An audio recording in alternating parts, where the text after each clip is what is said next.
Hi, welcome to my eclectic channel. I make videos for fun.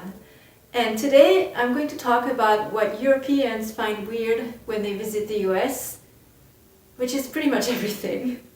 But I'll focus on a few things. Now, I've lived in the US since forever. I'm actually an American now. But whenever I have family visiting over from Europe, I am reminded of some of the things that have become completely normal to me, but that actually are not. So let me start with a story. I took my younger brother last time he visited to Hershey Park. As you might know, that's where the chocolate is made. And if you've ever been to Hershey Park, you also know that there's nearly nothing normal about that experience to begin with. When I was a child, we went on a number of field trips to factories to see how things were made. The two I remember were the bottling plant near Evian, where they bottle the Evian beverages, and a croissant making factory. And those trips involve going to the factory and being led onto the floor by a tour guide. Hershey Park is different. It's completely separate from any of the factories. And to see the process of how the chocolate is made at Hershey, they take you on a ride, Disney World style. So you get on a wagon. There are lights and sounds and possibly singing, though I could get that confused with the actual Disney World rides. As we were walking through the line to get to the ride, there were a number of displays that explained some of the process. And at some point, my younger brother noted they get their milk with tanker trucks. Now, why do they have to be shiny tankers? They just take milk from point A to point B. They could just tell us that. Everything here is so hyper.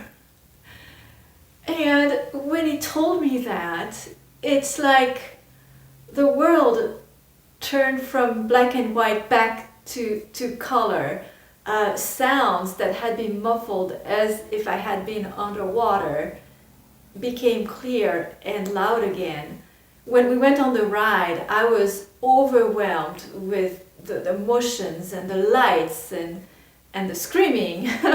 When a couple years earlier, I had been on Disney rides and found that completely fine. Thanks, little brother. Mais de rien, grande sœur. In an instant, his remark dehabituated me, if that's a word. It reminded me of when I first came to the US and how I found that people were speaking too loud, they were smiling really broadly, laughing loudly, and at any random event, people kept asking me, "Are you having fun?" And I was always caught flat-footed by that. I was like, well, I'm having a nice meal in good company, but I don't know about having fun. After the ride, we had fun in the gift shop where my younger brother took this picture of this oversized chocolate bar. Now, oversized chocolate bars have nothing on Switzerland. That is not anything that we found strange, but it brings me to story number 2. Another picture I found among the one that my younger brother shared with me from his trip to the US was this one. He must have taken it while we were at the grocery store.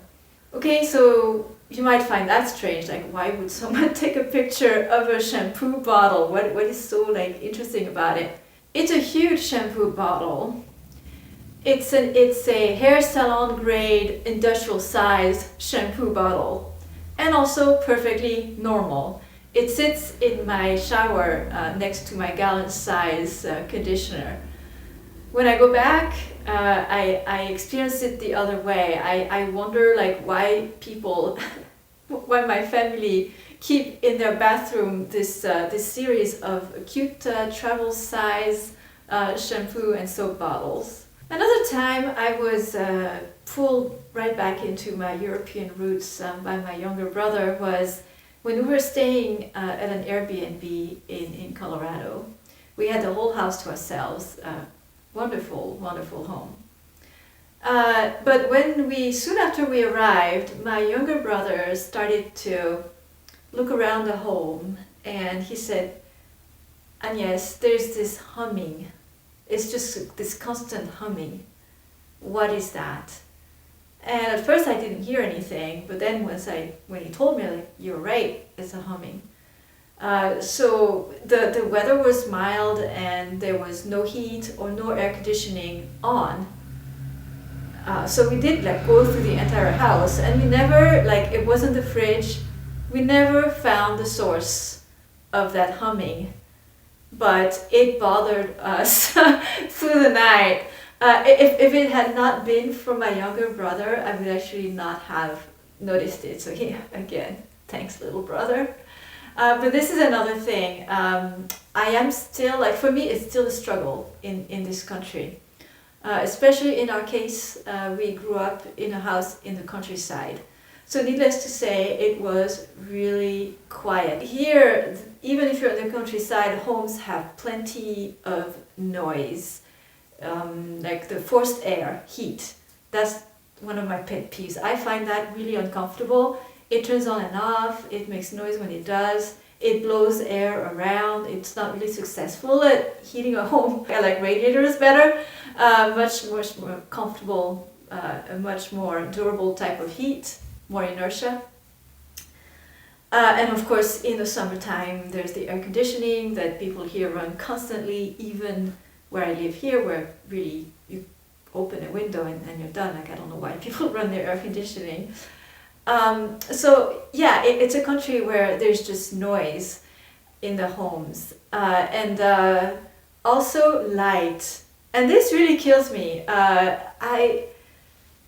Why don't people put not whether they call shutters? See, I even have to think of the name because it's not common in the United States to have that.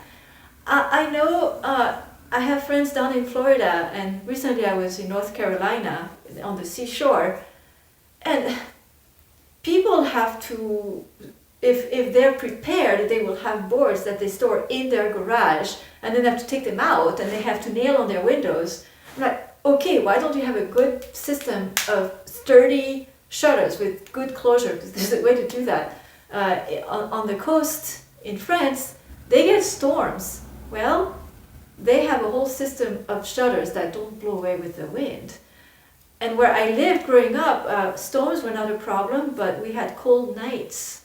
So in the winter time, as soon as the sun set, my mom would go around and ask us to close our shutters to keep the heat in. Summertime also. Another thing that it keeps in the summertime, it keeps the inside of the home cooler.